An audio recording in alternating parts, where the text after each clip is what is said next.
Le stelle di Natale che vedete sono quelle dell'Associazione Italiana contro le leucemie, i linfomi e il mieloma, l'AIL. Da oggi fino all'8 dicembre ritornano in 4.800 piazze italiane. L'iniziativa è giunta quest'anno alla sua 31esima edizione. Nel Veneto sono decine le piazze interessate a questo evento. Ne parleremo a lungo dopo con l'ospite di oggi. Continuiamo a parlare di Natale, ne avevamo parlato all'inizio. Nelle immagini di apertura avete visto le stelle di Natale dell'AIL, l'Associazione Italiana contro le leucemie, i linfomi e il mieloma. E qua con noi abbiamo proprio Giovanni Aliata, che è uno dei responsabili appunto dell'AIL di Venezia. Buongiorno. Buongiorno, grazie per avermi invitato. Grazie a lei, la vedo circondata da possibili regali di Natale. Di che cosa si tratta? Si tratta che una delle due campagne annuali che noi abitualmente facciamo per finanziare le nostre attività, è necessario il sostegno di tutti quanti i privati, visto che non godiamo di contributi pubblici, quindi ci sono decine e decine di migliaia di stelle in tutta Italia, decine di migliaia di nostri volontari che le accompagnano, e in queste postazioni potete appunto trovare queste ricche stelle e con un contributo diciamo di 12 euro per essere precisi potete sostenerci in queste nostre importanti attività. E l'altro complemento che troverete in molte delle postazioni è una scatola di ottimi cioccolatini, per cui per chi ama il dolce ma anche tanti bei regali naturalmente potrete con un contributo ulteriore aggiuntivo prendere anche una scatola di cioccolatini. Dove vi troviamo? Ci trovate dalla provincia di Venezia, ad esempio abbiamo oltre 250 postazioni, ma in tutto il Veneto ci sono nelle piazze queste postazioni. Per trovare quella più vicina a casa vostra, ammesso che non sia nell'atrio di casa, cosa che può non essere, sui siti di AIL, quindi www.ail.it, e vale per tutto il discorso nazionale, e sui siti delle varie sezioni provinciali, per esempio qui del Veneto.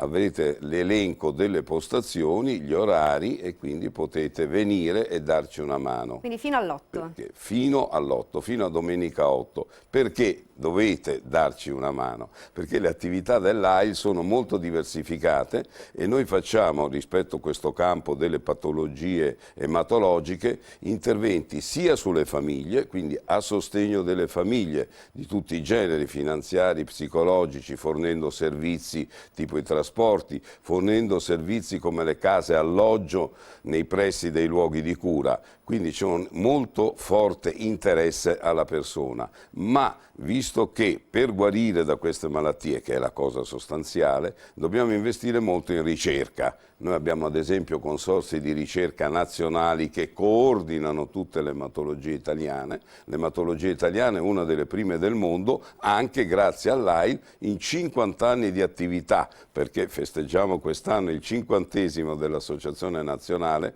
anche il 25° di quella di Venezia per inciso. Siamo riusciti a dare un fortissimo sostegno. Il sostegno alle strutture ospedaliere significa finanziare ad esempio borse di studio, quindi per i medici, per i ricercatori, tecnici di laboratorio, data manager, che è importantissimo per le terapie di trapianto di midollo, e psicologi anche a sostegno delle famiglie. Quindi abbiamo tanti fronti su cui combattere. E avete anche tanti eventi da qua a Natale. Abbiamo anche eventi in tutte le zone, sempre il discorso vale, cercateli sui vari siti, perché abbiamo le cene di Natale per raccolta fondi, abbiamo concerti. Beh, io spezzo una piccolissima lancia. Per noi a Venezia, ad esempio, sabato prossimo, che è il 14, avremo un concerto alle Sale Apolline della Fenice. Letizia Michelon dedica all'AIL questo concerto, e avremo una festa anche a chiusura di serata sabato sera in Giudecca. Ma ripeto, guardate ciascuno nella propria zona, perché ci sono molti eventi. Bene. Quindi dovete venire, vi aspettiamo, ciascuno di voi, ricordate, il vostro contributo è determinante e i soldi che investite sull'AIL sono soldi assolutamente bene spesi, come testimoniano i risultati nazionali, il risultato del 5 per 1000 e tanti altri fattori. Grazie, io la ringrazio per essere stato con noi, invito di nuovo tutti a partecipare alle vostre attività, e noi cambiamo argomento ma rimaniamo sempre in clima di Natale.